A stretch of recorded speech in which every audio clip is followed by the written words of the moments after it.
Tonight on the Your Life Matters Show podcast. The first thing I think is believe what your kid is telling you, right? And don't like, oh, that can't be true. Not, believe what your kid is telling you, validate their feelings, right? And use empathy and compassion. And then um, stay in charge of your own emotions and take action.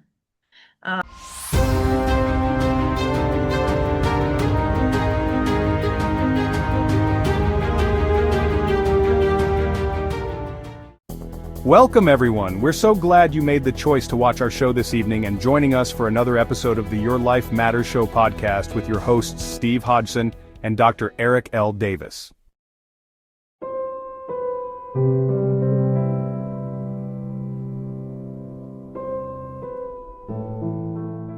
Tonight's episode is titled, AI, the conversation every parent needs to have with their children. On this episode we're addressing an issue that many parents, educators, and even mental health professionals are only beginning to understand, yet it is already affecting children and teenagers in deeply harmful ways. Artificial intelligence and its effects on children. Artificial intelligence is being misused to create non-consensual sexual images of real people, including minors. While these images are digitally created, the emotional and psychological impact on young people is very real and often devastating. We're seeing increased anxiety, depression, shame, social withdrawal, and trauma responses in kids who are targeted, sometimes without ever knowing who created the images or how widely they've been shared. For many, it feels like a loss of control over their own identity and safety. AI nudify apps allow a person to upload an image and generate a fake nude deepfake, often without any technical skill required. They lack strong age gating or protections against uploading photos of minors. These tools are increasingly used by minors against other minors, especially on social media platforms and messaging apps where youth share and receive content. Deepfake sexual content doesn't require actual abuse to occur. AI can fabricate hyper-realistic sexual imagery that looks real. This both normalizes abuse and traumatizes victims. The statistics do not lie. Nearly 1 in 8 teens surveyed know someone who's been targeted by deepfake nude imagery. Roughly 1 in 10 teens aged 13 to 17 reported knowing someone personally affected by deepfake sexual images, with 1 in 17 saying they were targets. Between 40 to 50% of students are aware of deepfake circulation at school.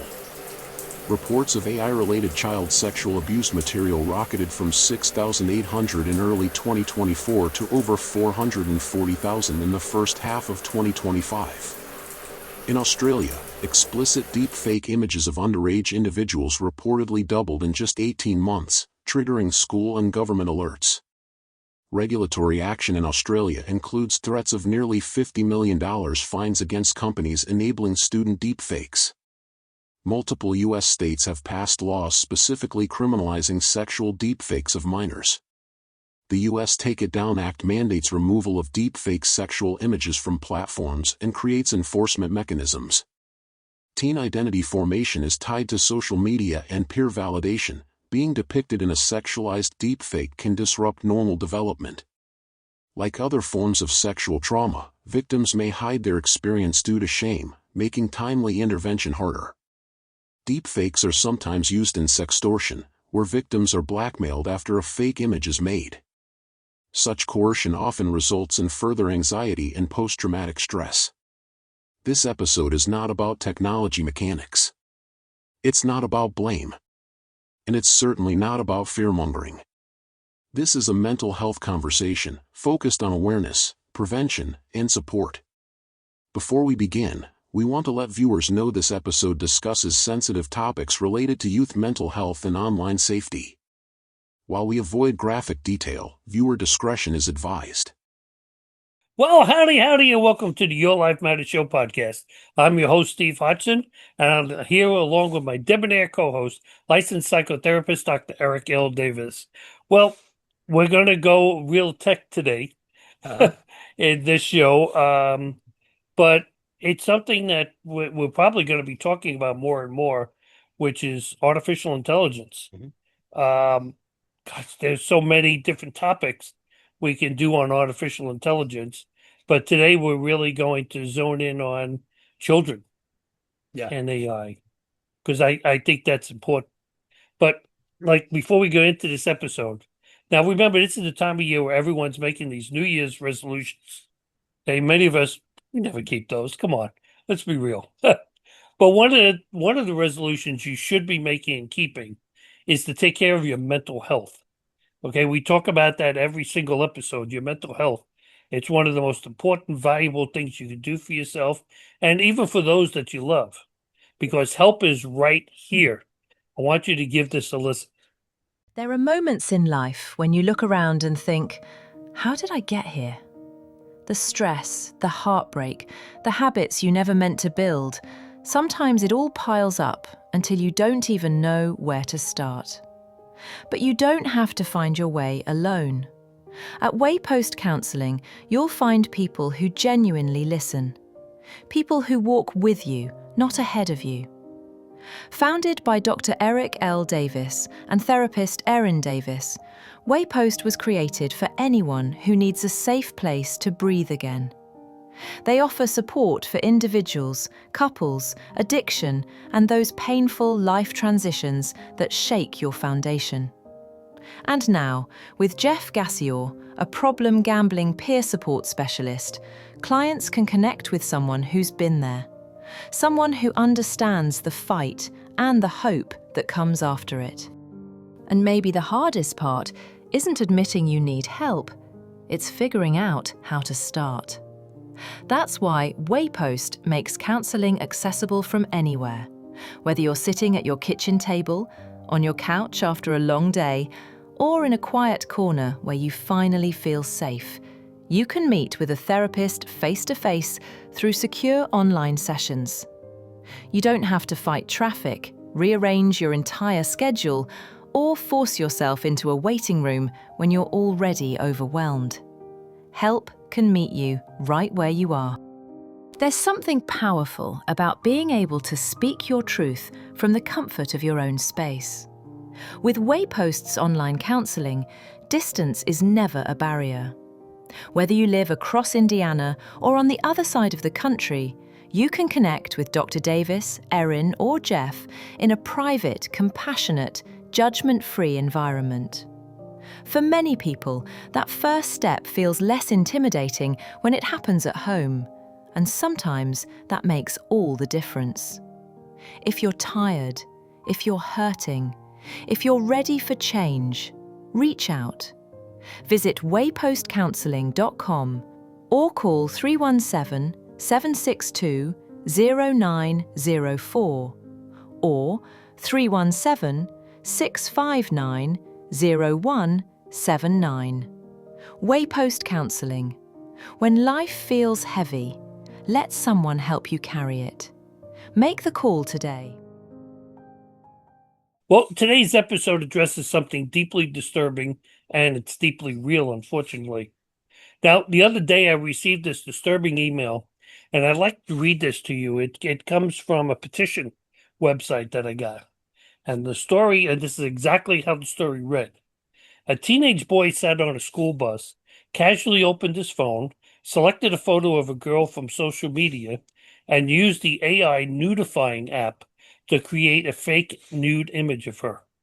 Horrifyingly, this isn't an isolated incident. It's part of a rapid escalating crisis that's targeting minors just about everywhere. Children, some as young as 11 years old, are now being sexually exploited using easily accessible AI tools that allow anyone to create and distribute non-consensual sexual images of real people. These often look really real. I mean, if you've been on social media lately, it's getting annoying because I can't tell what's real and what's fake anymore. Okay, because they're showing, Abe Lincoln, talking to President Trump. I mean, really. Now, continues across the U.S., Spain, the U.K., Australia, and beyond. Teachers are reporting deep fake pornographic images spreading through Snapchat, TikTok, WhatsApp, and private chat groups. Survivors describe their experience as deeply traumatic, like something's being done to their body without consent, without control and even without escape. Meanwhile, these tech companies continue to allow the tools that enable this abuse to exist on their platform. These explicit apps remain available in app stores. AI-generated sexual abuse of minors must be treated with some zero tolerance and urgency. That's disturbing.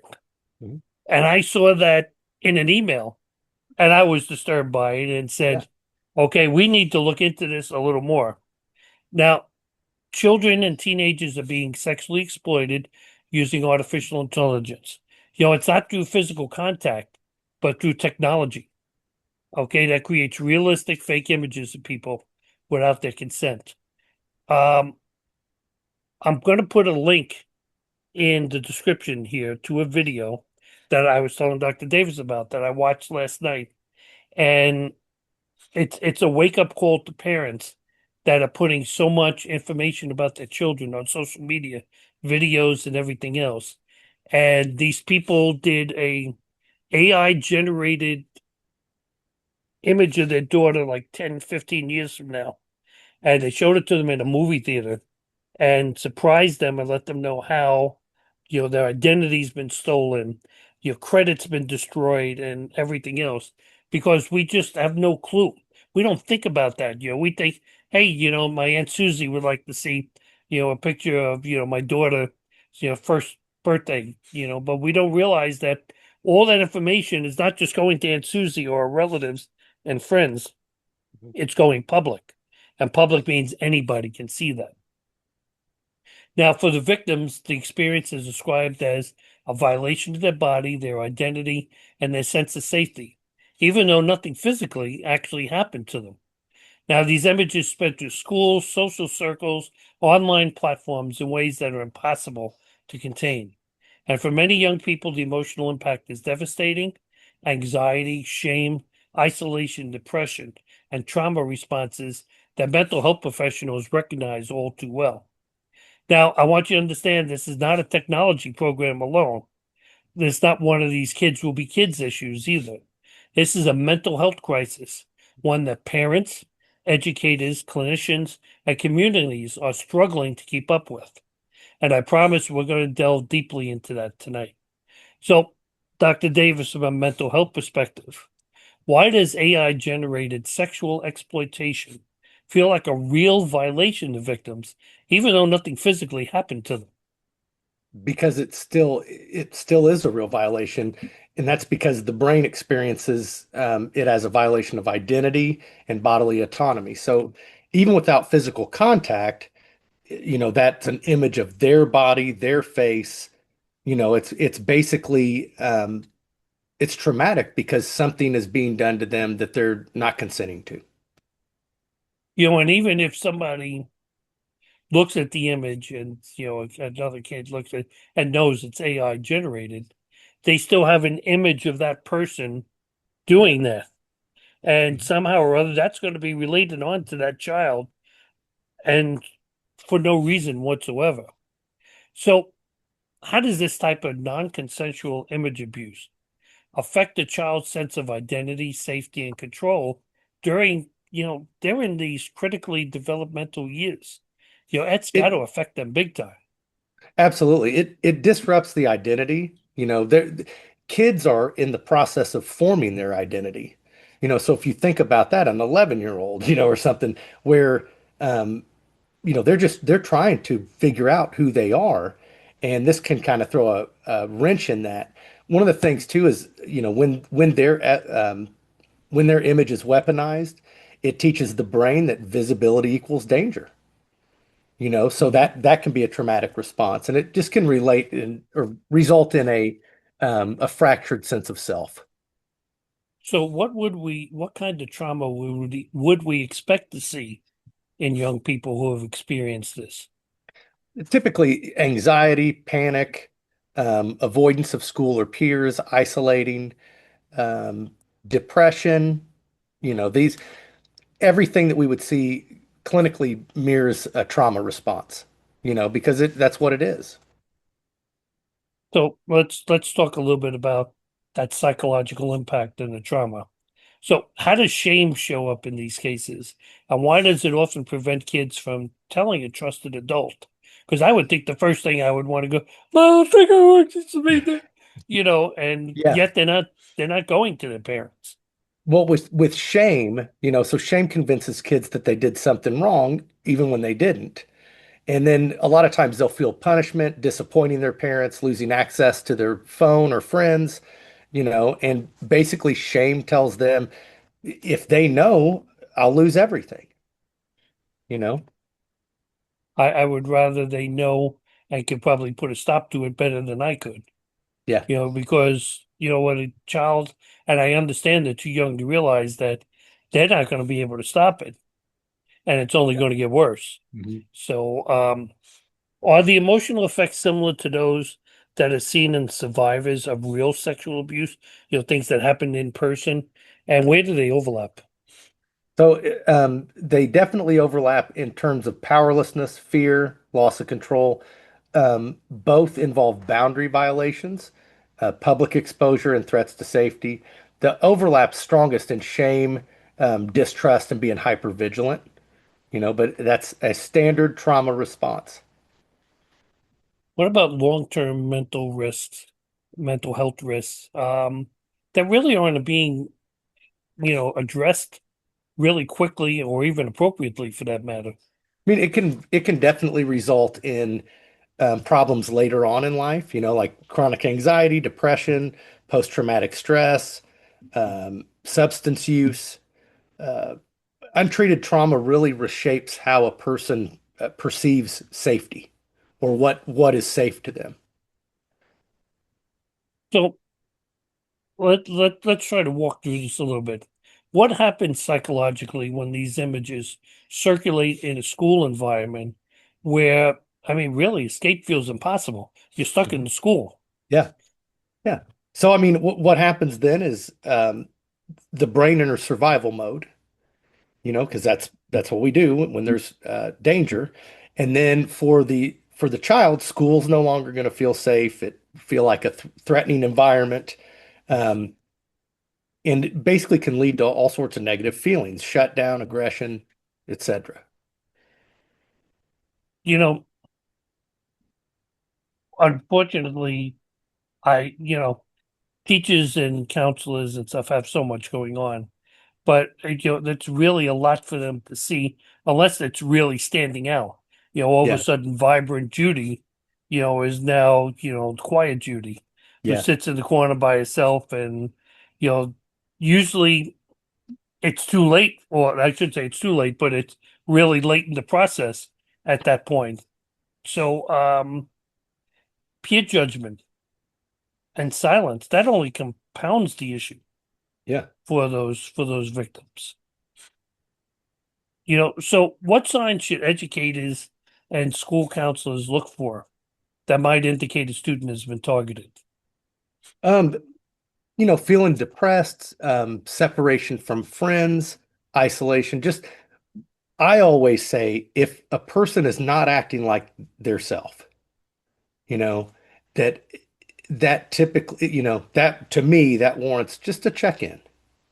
Are you okay? Everything okay? How are you doing? That sort of thing. Just um, hopefully that answered the question. Well, well, yeah, okay. So that would take me to then a follow up on that. Then, what should that first conversation sound like if a child does come forward and says, "Okay, there's a picture of me going around school, you know, naked now, Yeah. and all the kids have seen this. It's gone in email, it's gone in private chat groups and stuff. What should a parent say to that child?" I mean, a good thing to say would, say, I'm glad you told me, you didn't do anything wrong. We'll handle this together. Basically reiterating that it's not something they did wrong. They're a victim, um, and that will basically that they're not abandoned because silence can equal feelings of abandonment in situations like that. I'd almost want to say, and I guess in some rights, parents are a little bit to blame in what their children are doing on the internet too. Last week we spoke to Heather Dreyer, the Gen Z Mhm. generation. It became evident that our generation doesn't know how to listen and talk to teens. I mean, she laid it right out to us. And trust me, as a person from an older generation, you start to see those mistakes you've made along the way too. Yeah.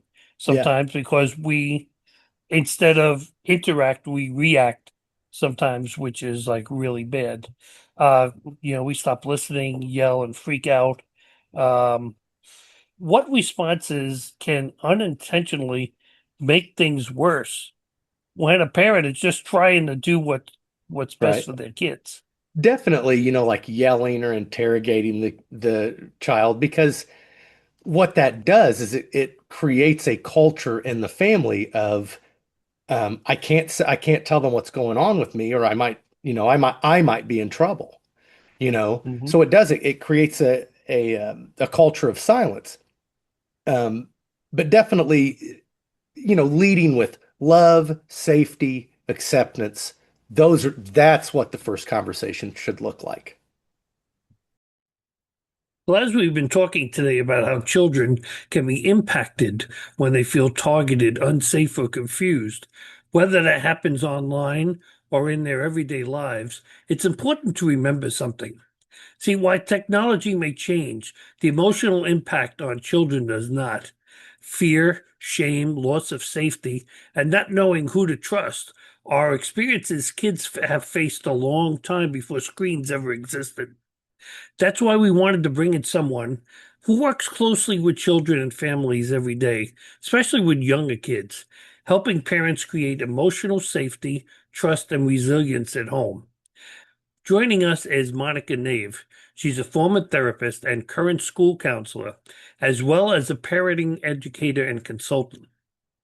See, she works primarily with tots to tweens and their families, supporting parents in navigating difficult moments, big emotions, and the everyday challenges children face as they grow. Now, today we're not focusing on technology or AI specifics. Instead, we're focusing on what parents can do, how to support children when they feel hurt, targeted, or unsafe, and how to build the kind of trust that helps kids speak up when something just doesn't feel right. Well, Monica, thank you so much for joining us this evening. Now, to start, can you tell us a little bit about the work that you do with children and families and what you're seeing most often right now with kids that age? So right now I'm half-time counselor at an elementary school and half-time parenting educator consultant. So Mhm. at school I do classroom lessons in each class, K through 5, um, twice a month. And then I do small groups and individual, sometimes solution-focused chats as needed. And then I also consult with parents and staff about their kids. Now, when Um, you say you do lessons, just for uh-huh. curiosity, what kind of lessons do you do with the kids? Oh goodness. So we do lessons about empathy, about nervous system regulation, about brain science and how that kind of relates to nervous system regulation, emotional regulation, connection, just many things that kind of build a community, I guess. Those are kind of the Mhm. topics I'm kind of focused on. I'm actually, and the reason I asked, I thought you were going to answer, but I'm surprised, I guess, back in caveman days when I went to school, they never had stuff like that type of education. You got that education in college if you took psychology, and went on from there. And I think it's a great thing to teach kids, especially they can understand stuff and build coping skills very early on how to deal with that. That's phenomenal. Yeah, I love it. And that's what I tell kids, a lot of adults don't know this stuff, but you guys are getting it early, Hmm. you know? So, yeah. It's prevention than more reaction. I like to be, Yes, prevent something from happening, then deal with it after it happens. absolutely. Yep. And, I think our kids deserve that today. I mean, Yes. I really do. I wish they would have taught us some of the stuff. It would have helped our generation out a lot better, or even the last couple of generations out a lot better than it Hmm. has. And we would have been prepared how to deal with our own children. and Yep, I grandchildren agree. too. I So, totally agree. so today, I mean, our show that we did earlier with Dr. Davis was, digitally specific. So we're Mhm. really not going to go that route. But what are the most common emotional struggles you see with children today at that age? So in both school and other venues, I'm seeing a lot of anxiety and disconnection. Um, and those things are causing issues in a lot of other areas for people, for kids and parents and adults, right? Hmm. So yeah, so those two things I think are huge right now. Okay, just to clarify, just so that our listeners understand, what ages are you teaching this to? So I work with kindergarten through fifth grade at Okay, school, and then outside of school in the parenting education and consulting, tots to tweens, I twins. Hmm. say. I mean, some of the stuff I do could be applicable to kids of any age, but that's kind of my focus area just because I've been doing it for so long. I'm just like a fifth grader has anxiety. Uh-huh. What kind of anxiety? Just, I mean, you don't have to go into specifics or the people specific, but what kind of anxiety are they dealing with as a fifth grader? So, and a lot of it honestly does have to do with disconnection, right? Hmm. They're worried about friendships. They're worried about being left out. They're worried about being picked on, therefore left out and disconnected. Yeah, a lot of that. Some of the kids are anxious about performance, like especially these really bright kids. I'm not performing well enough. I'm not smart enough. I'm not doing well enough. Or some kids, especially I'm going to say again, these really bright kids can't turn off their thinking. So they're going to think to the nth degree about things that a lot of people would just sort of let go. And that Hmm. just makes their anxiety worse. That's been me my whole life, but that I just funneled that into starting businesses and everything else so that it was a lot easier to do. To Mhm. focus that energy that kept that anxiety, I guess, too, that was coming up. I just funneled it into something. And while you were saying that, I was like, future business owners. I was thinking entrepreneurs are coming. Yep. Yep. That's who they are. So let me ask you, so when a child feels targeted, embarrassed, or even unsafe, like you're saying, and they feel like they're not worth, their self-worth is gone, Mhm. whether they're online or in person, how does that typically show up emotionally at that age? Because we really, we just think our kids are throwing a little bit of a temper tantrum, but we don't understand. I'm doing this for parents here because I'm sure we don't have tweens or tots watching the show, but how does a parent figure out that it's not a temper tantrum, but that they're dealing with some kind of anxiety or stress? Hmm. So, yeah, and that is what happens is that we do see the temper tantrum, we call, Hmm.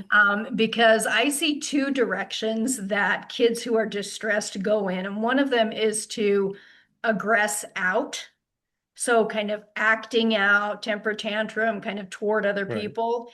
And the other way to me is more scary, actually, because they In will turn in. They'll be hmm like negative self-talk. They'll be like isolating themselves and things like that. So that one often goes under the radar way more than the other one. So that's to me the more scary one. One of Hmm. the things Dr. Davis always says on the show is communication. Hmm. And that's he is like, I mean, with his own children and in his own practice over the years, parents need to communicate with their children. Absolutely. Good communication. Because even like Hmm. the girl from the Gen Z episode told me, we don't want to be talked at. Yes. We want to be talked with. And when there's a problem, we want to be able to go to our parents with the problem and not be judged but be listened to. Yes. Yep. And Absolutely. I was sitting there listening to her when she was telling me that, and I was shaking my head because I was thinking, playing back all the times I was that parent. Mhm. There was a couple of things that stood out right away, and it's like, yeah, I guess we really didn't learn any differently. Mhm. That's the way we were taught. And yes, can see how a child would, and when they become introverted, that's when you start worrying about suicide and harmful things that they're going to start doing, as we've learned on the Exactly. show numerous times. Now, Mhm. one of the things that adults might see as small, Mhm. that's nothing, but feel really overwhelming to a child. Mhm. So you're saying why does that Yeah, well, happen? yeah, why do we see things, you know, we look at, oh, come on, that's nothing, that's small. They said, you had Walmart pants on today. So what? Okay, what difference does it make? But to a child, it's really overwhelming. It is, and I think that has to do with brain development, because kids' brains are not fully developed when they're kids, right? Not until we're like in Mhm. our late 20s. And our brains develop from kind of the inside out or the bottom to the top. So they're not able to reason their way out of situations, if that makes sense, or problem Mhm. solve. They're not able to use that cortical part of their brain like we are to say, oh, I'm starving. I feel like I can't, I'm going to starve. Well, adults can say, lunch is in 3 hours. I'm fine. Do Right. you know what I mean? Whereas kids are more down in that survival part of their brain and they're acting out a little more because they're hungry, and that's just how their brain is working. They don't have this top cortical development to say, dude, it's fine. I'm not going to perish. I'm just going to Mhm. wait for lunch. I mean, that's a teeny example, but you know what I'm saying? Right. It's kind of, yeah. We did a show back with a company called Love Inc. And they're helping their Christian organization, but they're helping people, families that are poor and their Mhm. kids and stuff. And she was saying the same thing, that when families don't have a lot of money for Mhm. food, Mhm. to us, we know, okay, well, we know we're going to get our next meal. That's Mhm. not a problem. But to a child, Mhm. it's like, I'm hungry now, like you say, and I may not get to eat again. Mhm. And I don't want to be hungrier than I am. And you're right. And they start acting out, and, behavior issue. We just say, and problem is too, sometimes in the schools, they say the parents just haven't raised that child properly. Right. And there's other underlying reasons why the child is acting out. And that's where people like you come in, and I commend you for, because if not, and it's left undetected as what the real Mhm. reason, it only gets worse and worse and worse as children Mhm. get older. And I'm really glad to hear from a mental health point of view that schools are starting to wake up to that. Now, is this a program that's going on throughout the nation, or is it just something that's localized in your school? As far as the school counseling thing, Yes, the or school counseling and teaching the kids, and so I think that's nationwide, that there okay, are counselors in elementary schools. Like what you said, when I was in elementary school, I didn't see counselor one.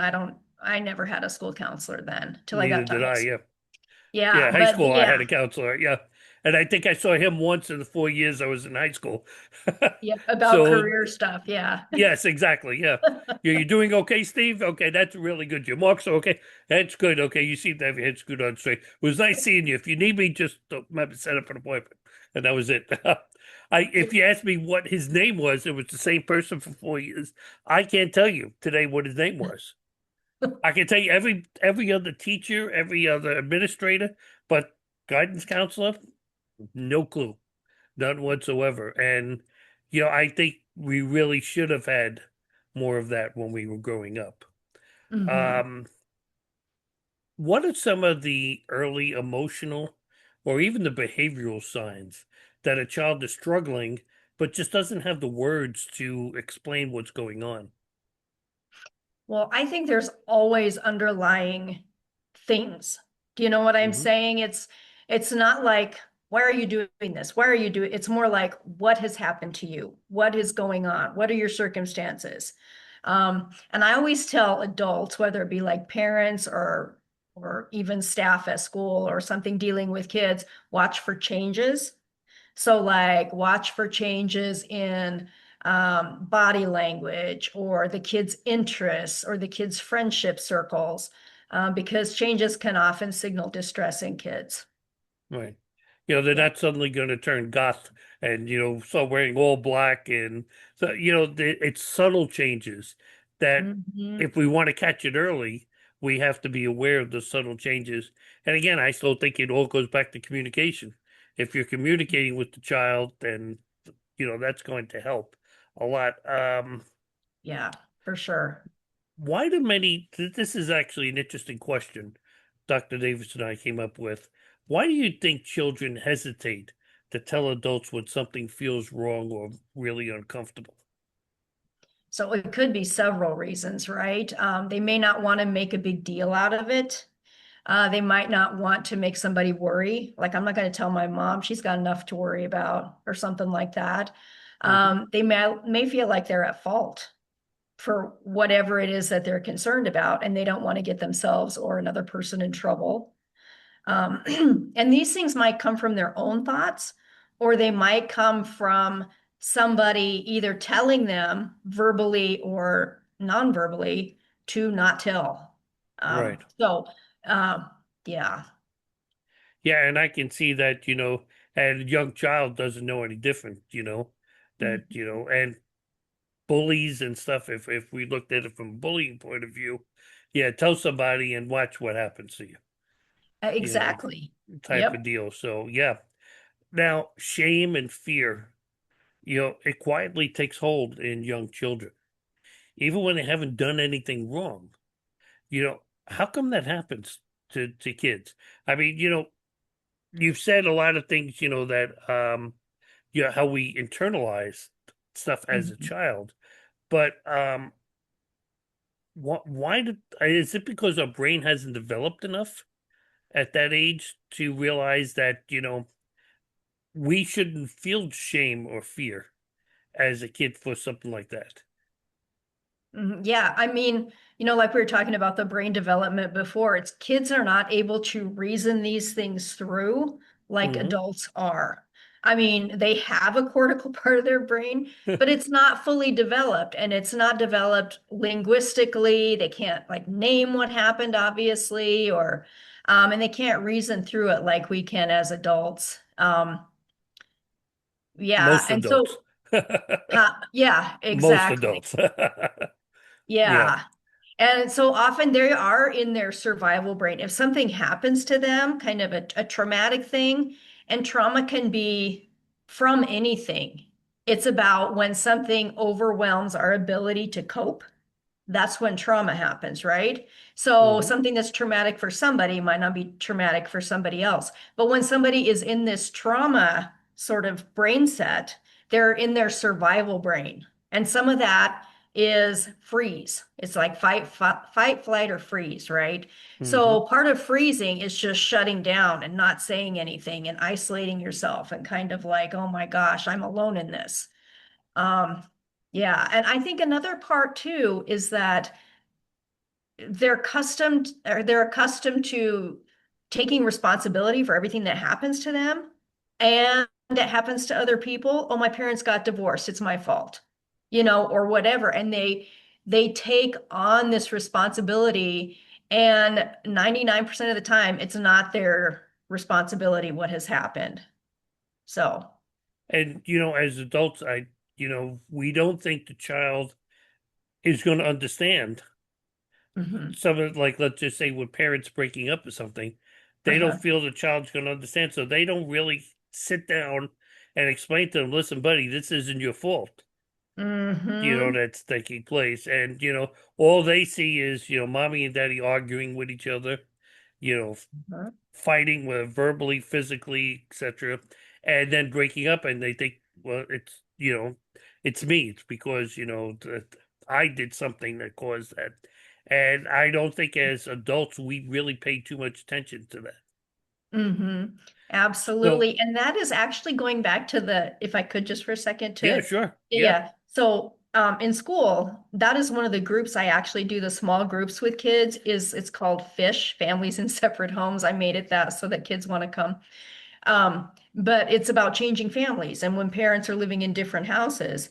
And that is Mhm. one big thing we talk about is that, deciding whether to stay together or live separately, that is a decision that parents make. Your job is to clean your room, do your homework, get along with your siblings. That's their job, you know. So yeah. Was that my job when growing up with my brother? I was supposed to, care for him. So he was older than me, so I really can't say much.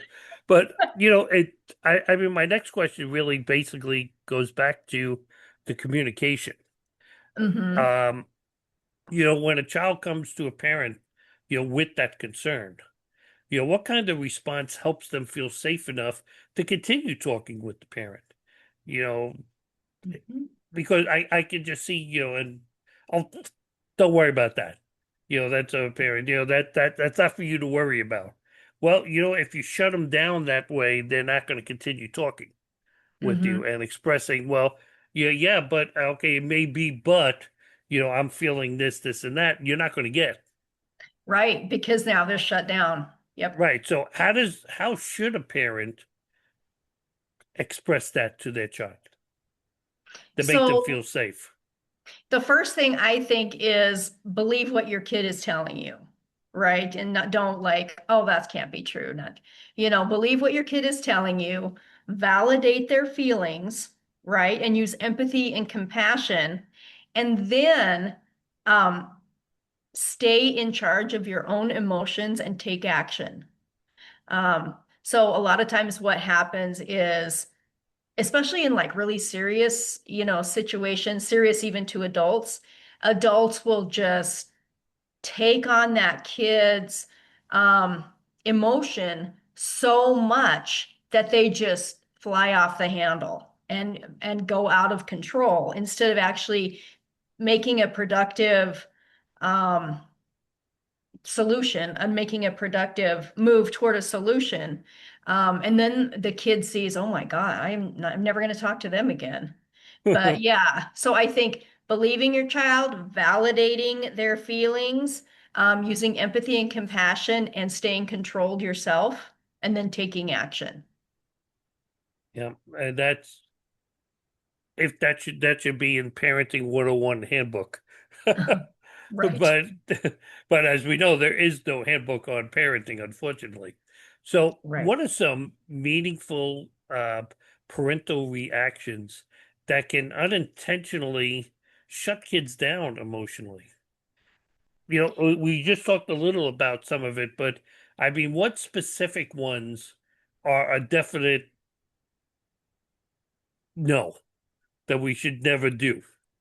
Okay, Hmm. I think sometimes with our listeners, and I think they understand more of, listen, don't do A, B, C, and D. That's just not, this doesn't work, this doesn't work, this doesn't work, and this doesn't work. Right. Um, and I think this kind of goes back to what we were talking about just a second ago, Hmm. but discounting your child's concerns, even though sometimes we do that because we don't want them to worry. And so we kind of try and make it small. It's small for us, so let's kind of make it small for them, but it's big for them, right? So I think discounting their concerns is a big thing to not do. And then the other thing is getting all fired up and so using sympathy with our kids instead of empathy. So empathy means we feel with them, but we still make a line of that's their feeling, and my job is to stay in charge and do something. Right. Yeah, I think So those. how do we, yeah, so how do we build that? Uh, is it good? Should we set a pattern that we do that over dinner every night? Or, maybe we take 10 minutes before dinner and sit down and have a family meeting, just how did your day go today? I mean, is that how we should be doing stuff with our child to prevent situations from happening? Right. Yeah, I think that's great. Like family meetings, if you will, just Hmm. family chats, whether that be over dinner or whenever. Great. I had a principal once that used to tell parents, ask your kids two things. Tell me about the peach and tell me about the pit from your day. The best thing and the worst thing, kind of a thing. And they do that every day, you know. And I Hmm. think one big way to do this is to use active listening. And even if it's not structured time, carve out active listening time where nothing else is happening. Phones are put away, TV's off, music's off. You're eye to eye with your kid. And you're using active listening. You're rephrasing what they say back to them. You're asking them more questions for clarity. Active listening is a giant thing.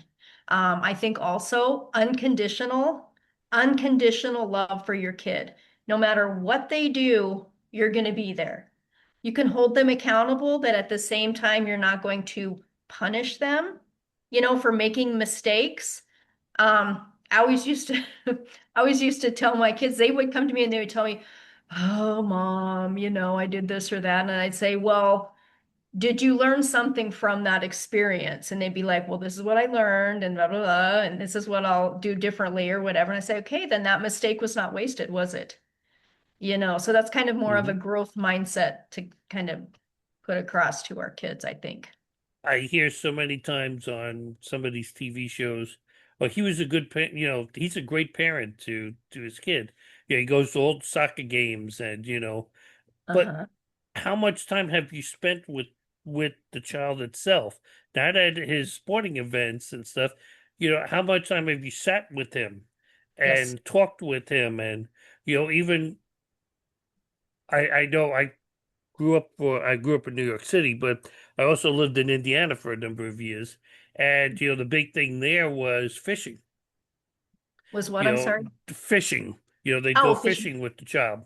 Uh-huh. And I mean, I know I did it with my uncle when I was a kid.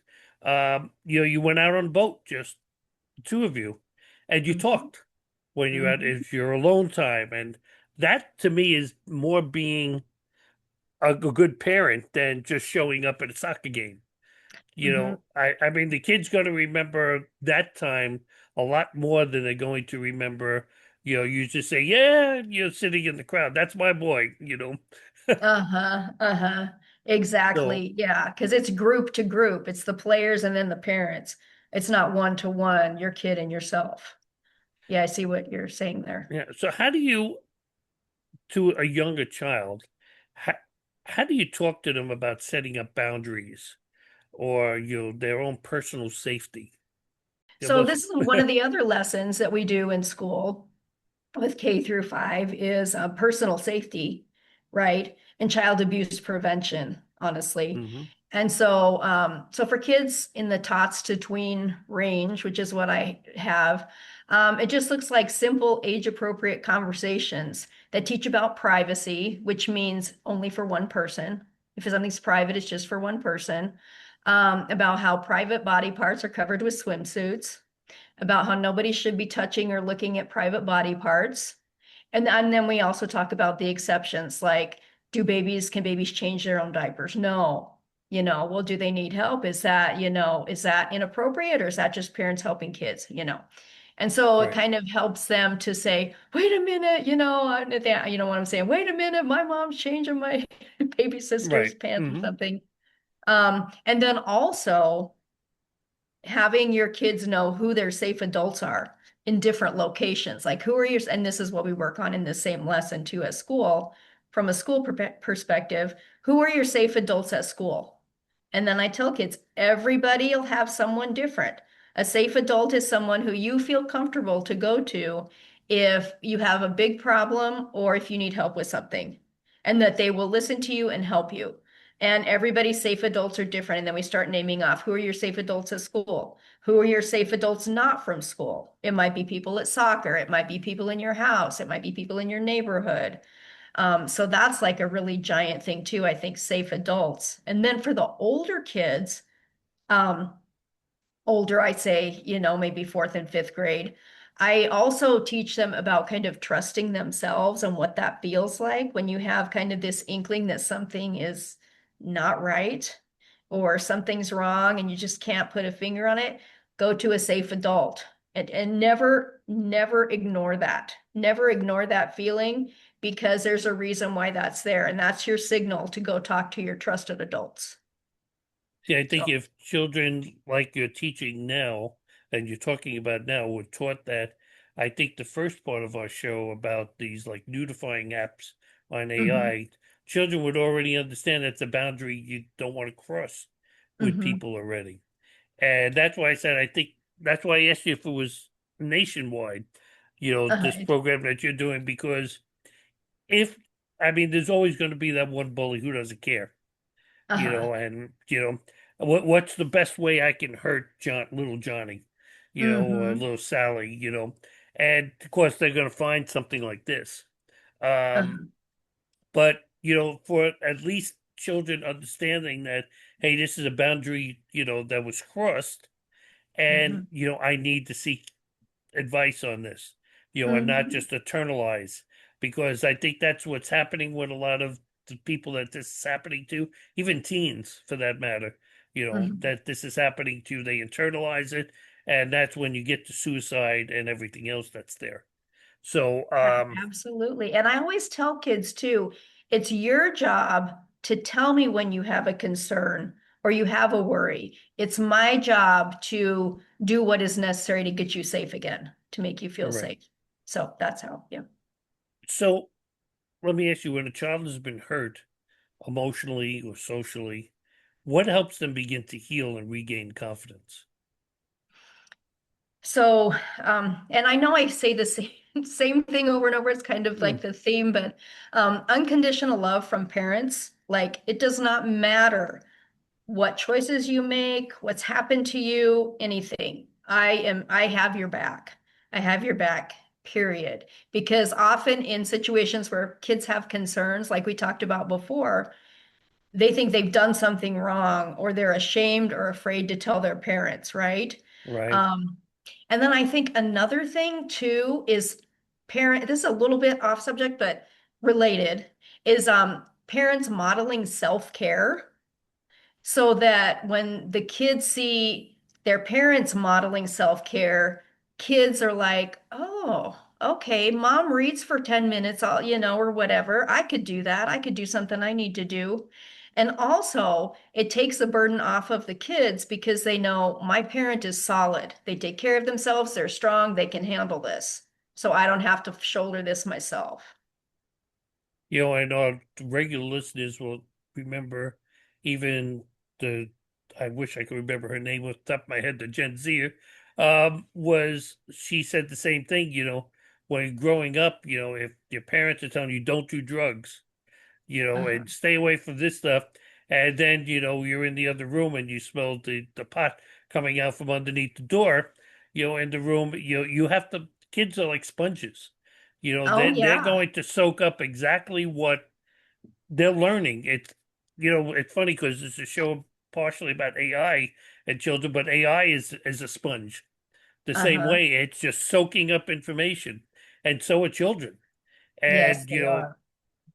do as you want them to, the parents, like, do as I say, not as I do, but Uh-huh. children are watching what you do Uh-huh. a lot stronger sometimes than what you say. Oh, So I agree absolutely. with you 100%. If the parents are modeling that kind of behavior and teaching their children, be like me, like when child says, I want to be like daddy when I Uh-huh. grow up. Okay, daddy better be a good role model for that Hmm. matter, and not one that's drinking beer in the garage on Saturday, and watching porn when no one's around. I mean, child is going to Yep. learn that behavior. Yeah, I'm going to be like daddy when I Hmm. grow up. Absolutely. 100%. It wasn't there even a song about that Harry Chapin did. I can't think of the name of it. Yeah, I'm going to be like you, Dad. I'm going to be Cats in the Cradle. Oh, yeah, yeah, yeah. Okay, right. Yes. It's based the same way. Yeah, he grew up just like me. Yep, Okay, he you did. model that behavior, that's what it's going to do. Um, so, um, what does recovery look like for a child? What does recovery look like? Yeah, one that's been bullied or has problems. I mean, what Mhm. what does that look like to a child? So I think, and a lot of times for really big deal trauma, I mean, I think counseling and parents being resourceful and consistent and letting their kids know, I have your back. We will get through this. You are not doing it on your own, you know. Um, and I think, when I was a therapist, and I say this with therapists who work with kids, you also work with the family. You're not going out and telling the family your kid said this and this and this, but you're bringing in the family and you're kind of working through everything together. And so I think noticing that everybody has a part in making things better for this kid, if that makes sense. Yeah, a question just came into my head when you were saying that.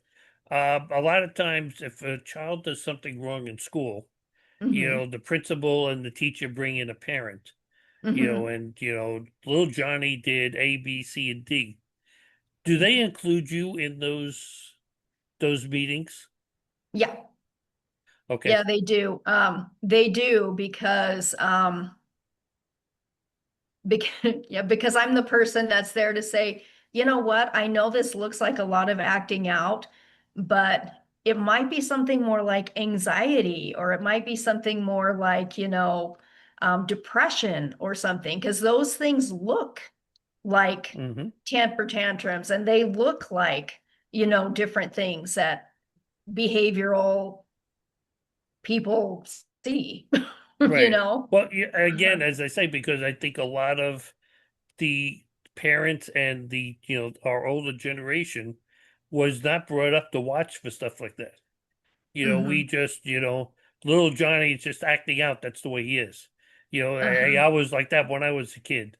Okay. And probably those parents have figured out why they acted out that way too, that there was some underlying reasons for it. So, Mhm.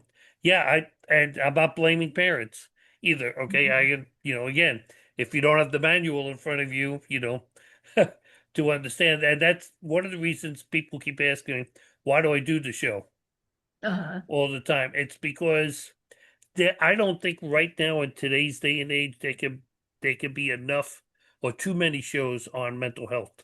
Mhm. Oh yeah. I mean, I go back and I watch sometimes on YouTube, usually like the night before I interview someone or going to do a show on something with Dr. Davis.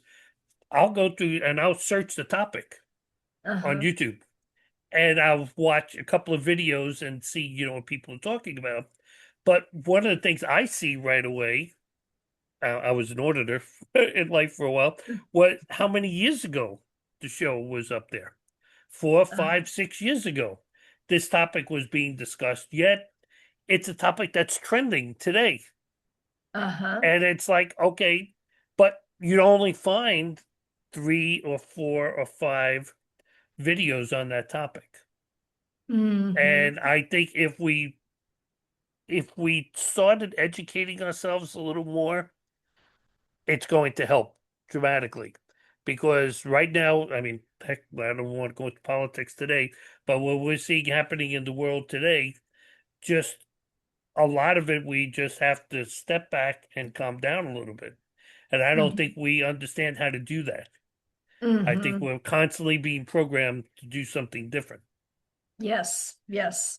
Yeah. Absolutely. It's the lightning round. Okay, so now we'll come to the part of the interview that we call the lightning round. Okay, as that little thing that we inserted there thing. Okay, and what happens here is I'm going to ask Monica about 5 questions. Uh-huh. She gets lucky, as I told her when we started, before we started. Usually they're 10 or 15 questions, but for some reason there's only 5 today. And she's just going to give you 1 or 2 word answers or short responses to each one. Okay, so here we go. Number 1. one sign a child needs more support than they're getting. Changes, like watching for changes from their usual. Okay. One phrase parents can say that instantly builds safety.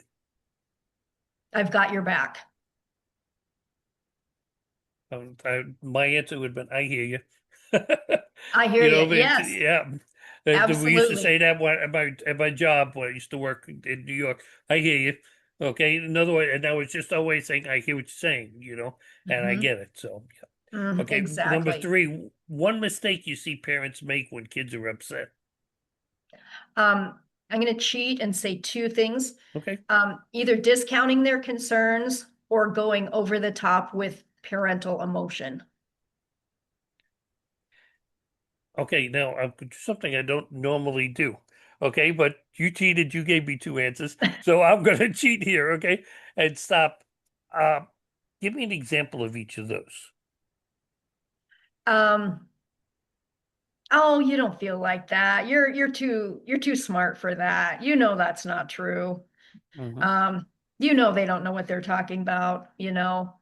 Um, and then for the going over the top, the child tells you something that another kid did at school, Right. and you as the parent get super upset and jam out of there and go confront the other parent and just kind of out of Yeah. control. Yeah. That almost like that macho type of thing, We're Uh-huh. going to take care of that. Yeah, and I wanted to make sure our listeners understood that because I had both of those in my head when you were saying those, but I want to make sure that the listeners understand that parents react in both of those ways. Mm-hmm. Sometimes even the same parent reacts both of those ways in in the same session, and because then when that anger starts to build up in their head, then they want to switch to, flip to the other side and, start overreacting. So okay. Exactly. Number 4, I think that's where we're at. One thing that helps kids feel most secure, no matter what's going on around them. Unconditional love and consistency, consistently being there for your kids. Okay. And the last one, number 5, one thing parents underestimate about their child's emotional world. Oh, I think I read this question. Okay. I think I read it like one thing parents misunderstand about their child's emotional world. Can I Okay. answer that instead? Yeah, the answer is that way. Yeah, that's fine. Okay. Um, so a lot of times parents in the middle of a big upset, a big temper tantrum, if you will, what we call it sometimes, they'll try and sit the kid down and try and reason through, now, why did you do this? Why you shouldn't have done that? What will you do different? And all of this in the middle of when the kid is just super dysregulated. And so what we've got to do is get their brain and their nervous system regulated first and then do the processing thing and the Mhm. reasoning thing.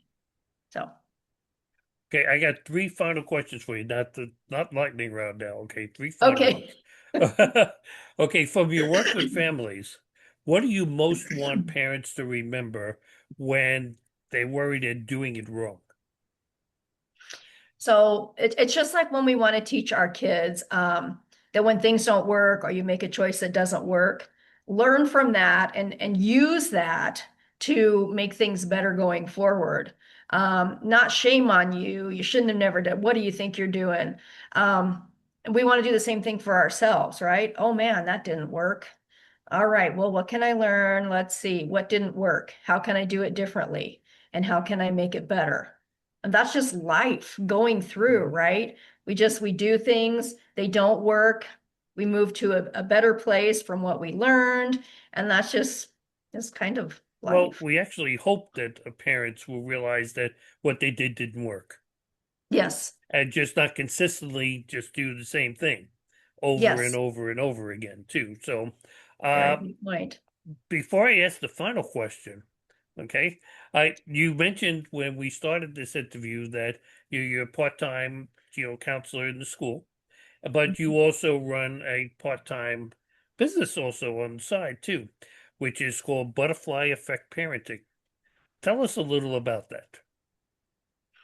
So with that, I named it that because we support parents to make small changes at a time, one small change at a time, to make big differences, to get big results, right? And so what that program is it's a year-long monthly membership. And each month there is a master class that we talk about. And then that master class is broken down into like weekly challenges to make one small change each week. And that's all you do.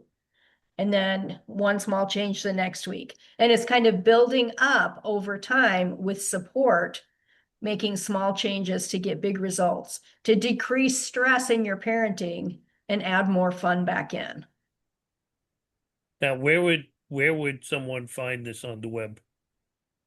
So if you go to butterflyeffectparenting.com, you'll find all of the details there. Yeah. And in case you didn't write that down or catch that, you don't have to run it back. Just look in the description of this video and you'll see the link that we have there for Monica. So you'll understand. And you know, it's a great website. You can learn more about what she does, how to contact her if you need to contact her as well from there. I think Oh, you're also on Facebook too, aren't you? yeah, I was going to say that same thing. Butterfly Effect Parenting on Facebook. It's another thing. And I share little tips and tricks here and there and different And things. I'll have the link to your Facebook page too, as well in there too, so people can find that and not have to go searching for it. You can just click the link and go right over to it. Okay, the last Nice. question I'm going to ask you, and it's really a summation question. What gives you hope when you look at children and families today? Wow. So, I so hope, I see, okay, I hope that there's hope that you have, okay, for parents yeah, and yeah, no, I children. do. Okay. So I guess what gives me hope is that no matter what is going on in people's lives, I see so many invested and resourceful parents willing to come and say, "Oh my gosh, this is going on. What can I do? How can I find help?" You know, and I see a lot of parents helping each other and working together to help make things better for each other. And so I think that thing about it takes a village is really true. And I think people using their village gives me hope because none of us can do it on our own. As I said when we started this, started recording this here, that I'm really glad that this is in schools today. I Mhm. mean, I'm really glad we're taking that preemptive strike, against the problems. Instead of us talking more and more about teen suicide and all this other stuff, I would love to see more of things what you're doing there that actually works. Even NAMI we had a representative from NAMI or whatever is on, and Mhm. they're going into schools now with the teens and teaching them about suicide, So, to okay. try to curb the suicide trend that's going on. And, we need to be, as a nation, more invested in our children. Oh, 1000%. Yeah, if we want to change what the future looks like or what is looking like right now, we have to start teaching our children to be able to think for themselves, to do things, and we have to stop thinking about our generation and to stop thinking about ourselves and thinking about the world. It sounds cliche, but the world we're leaving behind for our children and grandchildren, because we really are not paying any attention to that. The almighty dollar has been taking over, and I hear that so often. But even with schools, I can see the first thing, if they have a budget cut, you would be probably one of their first budget cuts. Mhm. Yeah. And that's a really sad thing. So, Monica, I want to thank you for sharing your insight and your heart with us today. Okay, what you reminded us, each one of us, is that something that's really important that I think we overlook a lot, that children do not need perfect parents, but that they need safe ones, safe to talk to, safe to make mistakes with, safe to ask for help, especially. Your perspective reinforces that prevention doesn't start with rules of fear. It starts with connection, trust, and presence. And it's something every parent today listening should be practicing right away. So I want to thank you again for your work you do with children and families, and for helping parents feel a little more confident and supported in a world that can feel very overwhelming at times. Your insights have been very enlightening, and thank you for joining us today. Thank you so, so much. It's been awesome. Okay. So, Dr. Davis, one of the things that really stands out to me is how much this comes back to connection. And we talk about that so much: listening, trust, creating safe spaces for kids to speak up without fear or shame. So, we may have gone through this so many times, but how can families talk about consent and even digital boundaries in an age appropriate, non fear based way? I think one of the biggest things is just to make sure that the lines of communication are open and putting things in terms that a kid can understand, like, you know, it's not okay for someone to touch you if you don't want them to, or, um, don't talk to strangers, or don't ever accept a ride from, I mean, it's in today's world, we need to incorporate technology into those conversations because technology really is a more emerging threat, as things progress. So, but I think it's just about keeping the lines of communication open and making sure that children feel comfortable coming to us and talking to us about what's going on without fear of us retaliating somehow. It's really strange because we're in a different generation of parenting. We used to parent, the playground and the school, Mhm.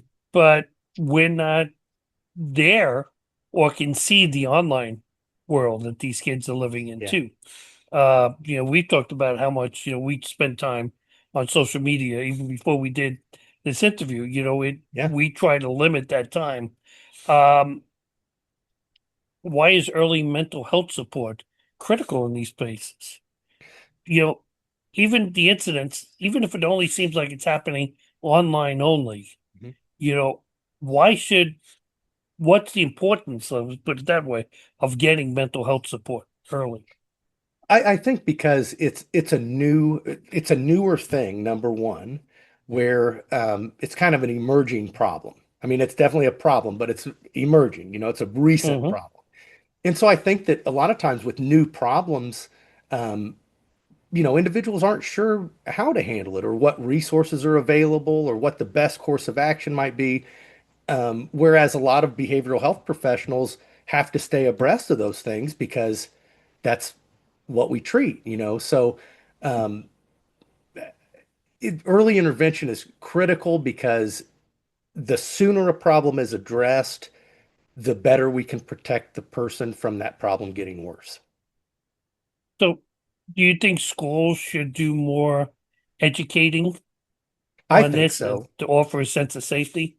I think so. I really do. I know that um, I don't know what the current legislation and things, but I know I've seen Hmm. on the news a few times, like they're talking about banning, or in some countries they ban social media till a kid's 20 or something like that. And I mean, I don't know. Maybe there's something to that. Maybe there is something to that. I don't know. You know, a part of it has to be responsible with AI. Yeah, And I know that a lot of the AI platforms have now set up safety features, yeah, to be able to use that Notify app, which I got to be honest, I never even knew existed. This old generation's learning some new things, but yeah, um, I know that they're starting to put age restrictions and they have to yeah, prove the age, which actually, I don't want to say humorous, but I guess is in a good sign of it was, I've said on the show before, AI assists me with some of the research yeah. on this. And I asked the question about, what I should like talk about. And it gave me an answer. And poof, that answer went away. And it Oh, says, and I got this message up that said, this is inappropriate topics, mhm. and it's like, so I asked the question back. I forgot to even mention this to you earlier. Uh-huh. And I asked the question back, but I'm doing a show on mental health to try to help. And I said, yes, that's why I gave you the answer.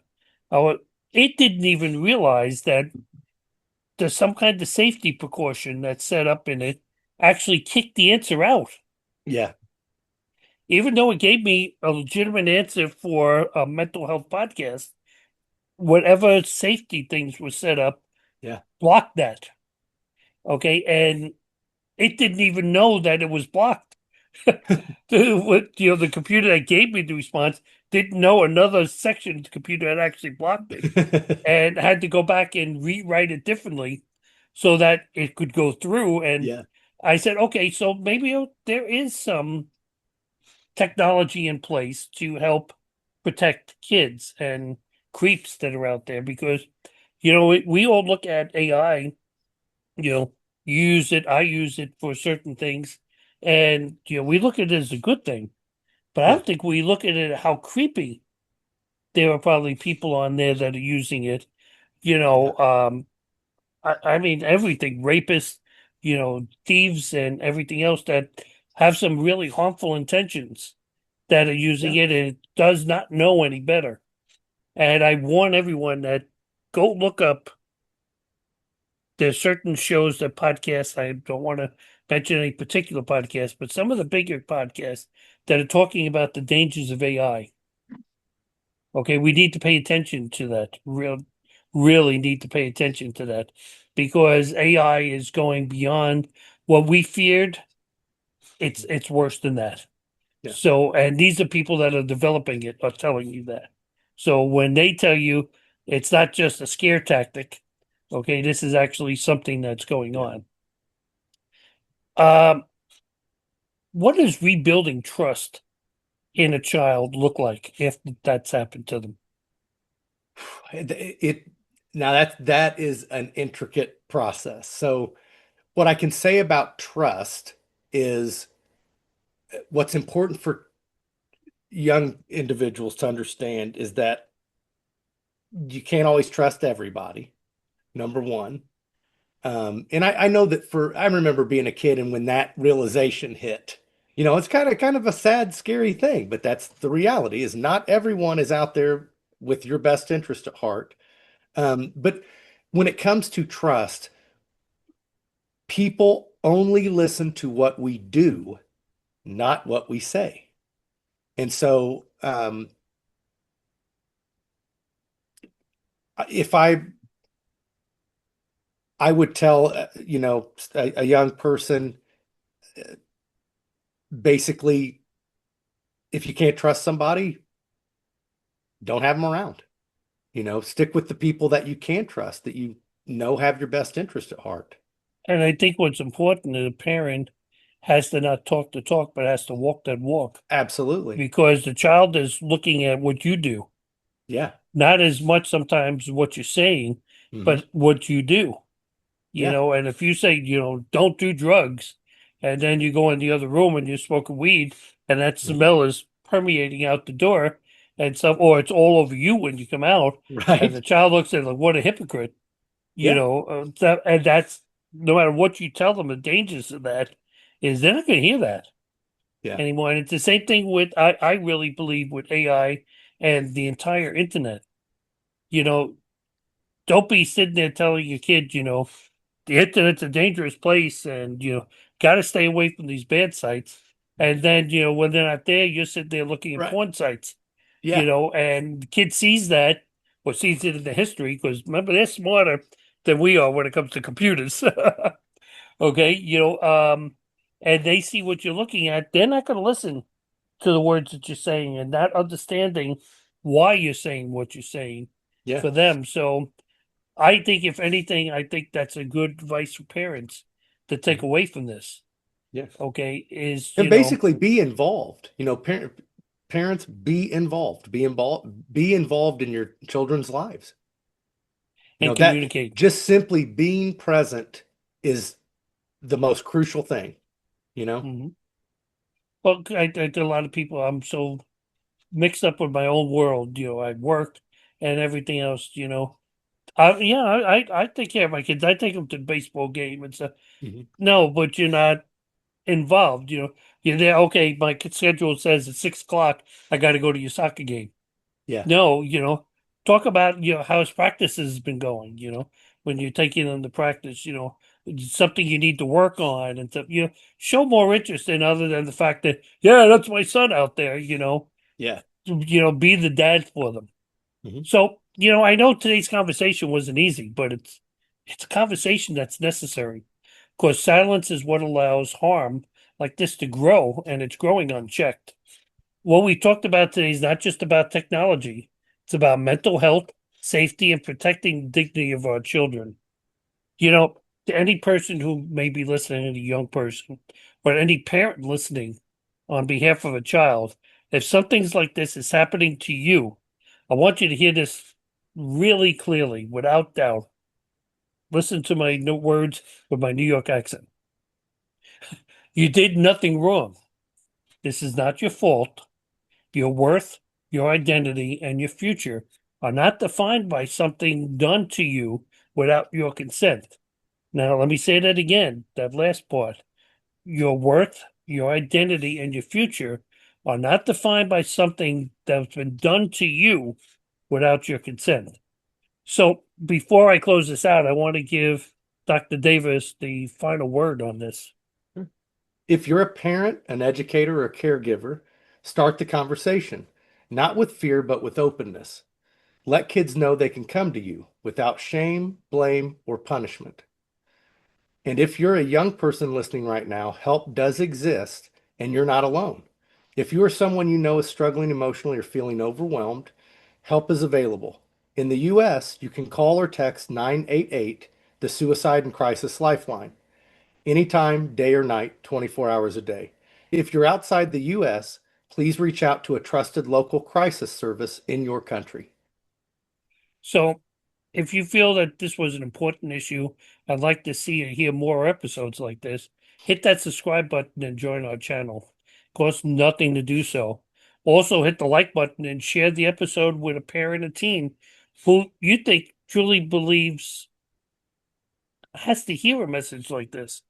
We're very easy to think, yeah, Jane should listen to this, and play this for her daughter or her son Yeah. and stuff.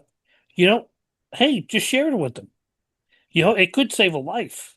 Think about that. That child who's humiliated and stuff is liable to take their lives. Not think the only way out is, to take their lives. So, you can visit our website at yourlifematterspodcast.com.